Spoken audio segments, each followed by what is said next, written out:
sometimes Alan has to say, "Where are you?" Yeah, meaning upstairs or downstairs usually. And where do you usually find me in the nice weather? Actually, sitting out in the back, but I'm working, and it's kind of funny. Lee and Alan Kaplan have called this historic house home for 25 years. We love the openness, the brightness, just the flow. We love the flow. It's just homey. Their Logan Street home was built in the 1860s in the infamous Charleston single style. Long, narrow, and close to sea level. Living at the water's edge on Charleston's historic peninsula means navigating a sea of flooding issues. I'm down here at the corner of Rutledge and Queen Street, where you can see there is still quite a bit of flooding on the roadway. From hurricanes to old drains. We had 20 years of luck. We had storms, but we weathered it.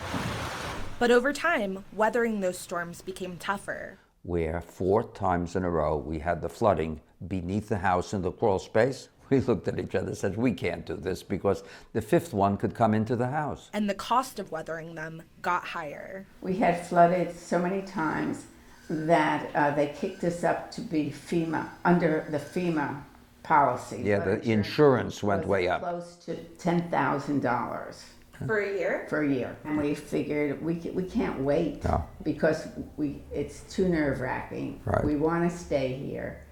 So we took him out a home equity loan, and we figured that. Plus some, and then did the house raising. The Kaplans didn't qualify for a federal grant to raise their home, so they paid more than $500,000 out of pocket. One issue is affordability. We're not super wealthy, but we had enough money that we could handle a certain amount of it. They hired Rockwell Construction to lift their house 6 feet off the ground. We actually watched them raising it, and it was raised an inch at a time, it felt like. Even a fraction, but it was all by computer. The Kaplans are among a growing number of Charleston residents who are paying out of pocket to protect their houses from recurrent flooding. A solution only recently embraced by the historic city and its preservationists. 10 years ago, if you'd asked me that we would be supportive of elevating buildings like this, I would have laughed.